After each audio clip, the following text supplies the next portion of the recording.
Okay, so now that you have your controlled lighting on, your ambient light is off, all of your windows are covered kind of thing, there's no bright colors in the area to sort of reflect back onto your print, you should be ready to go. The lights are set in their spot, but we're going to micro adjust things now, moving the lights and whatnot, but also just setting up our camera to make sure that we have all the settings that we need. I'm going to show you guys though. So basically I'm going to adjust the different planes. I'm going to move the camera back and forth to kind of double check that my print is fully squared up. I don't want to create any weird trapezoidal shapes. It's the same concept as what we were doing with the natural lighting with the phone. It's just we're working with a slightly larger camera is all. Also notice that the actual print hanging is tilted forward a little bit. You want to adjust for that with your camera by also tilting back just a little bit. I'm gonna have the viewfinder up here. So you can kind of tilt up, down. Again, we're kind of micro adjusting. We already did the macro adjusting earlier by getting it in the right spot, making sure the margins are okay. Now we're just sort of fine tuning a little. The more you practice at this, the faster it goes and you don't have to spend so much time on it. I'm just gonna scoot this over a bit. Let's see. I can also rotate left, right, make sure that everything is square. I've also got the grids on the screen so I can really see. And just double checking through the actual viewfinder. And just take a test shot. Okay, so it's looking pretty good actually. We might adjust the lighting just a little bit. It's hard for you guys to see, but I can see that there's a little bit more of a glow right here. Having the lights sort of pinpointed right on the print like this creates what's called a hot spot. You can see the hot spot kind of here. You really don't want that. You want to just have it, you know, whatever this distance is, times it by 2 away. And then you really would want the light to be pointed perpendicular to wherever your print is. So, okay, so there's a little bit of an angle. So now I can start shifting the light. If the print was a little too dark per se, then you can shift the light in just slightly, kind of like this, or you can angle it more to a 35-degree angle rather than a 45-degree angle.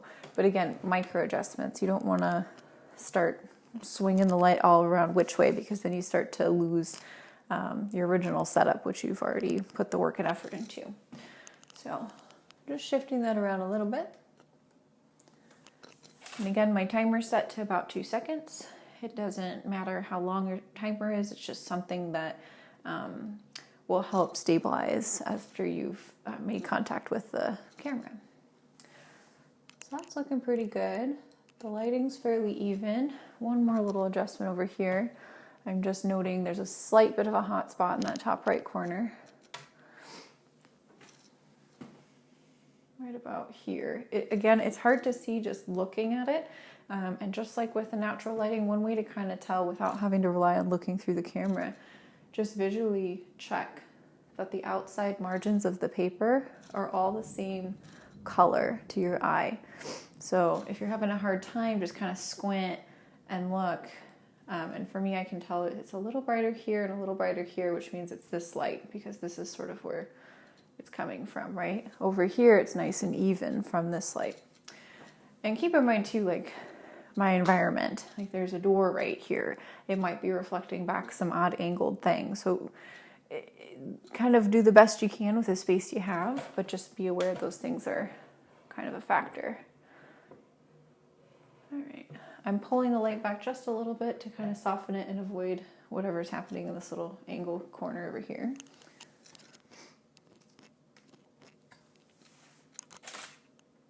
Okay, that looks good. So I have my shot, but just to make sure, because I put all this work and energy into setting it up, I want to make sure it's great.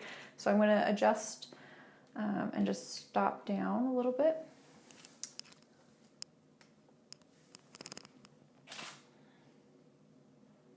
Okay. And then I'm also going to stop up.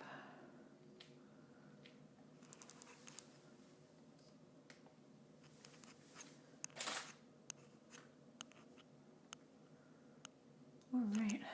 And you can also check by just zooming in and making sure that there's nothing blurry. If you sign your prints, it can be a good checking point for you, just in the camera itself, to zoom in really tight in the image you just took and make sure your signature doesn't look all blurry.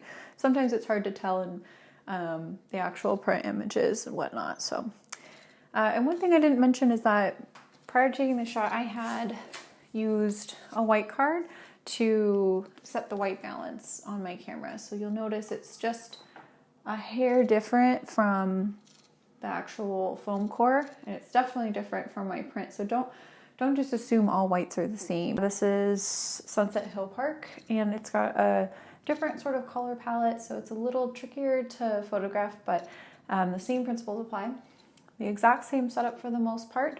The distance, you know, between the camera and the print, and then just sort of double that with your lights on either side, making sure that the camera is perfectly parallel to the print.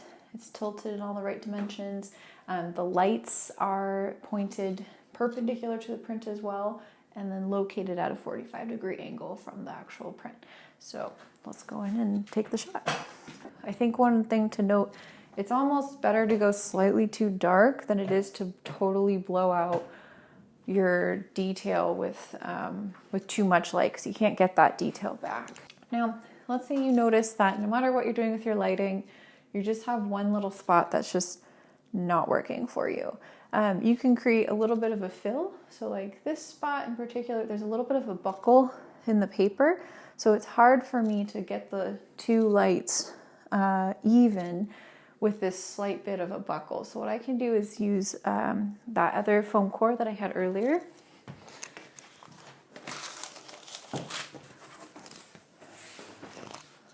So this is just that sheet of foam core, and I can sort of angle and play around with getting a little bit more of a fill on that one spot in particular on the top there, and then just take a little shot.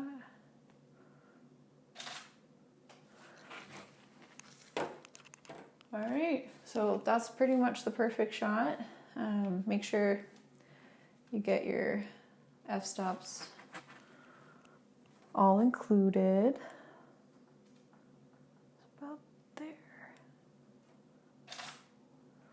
Okay.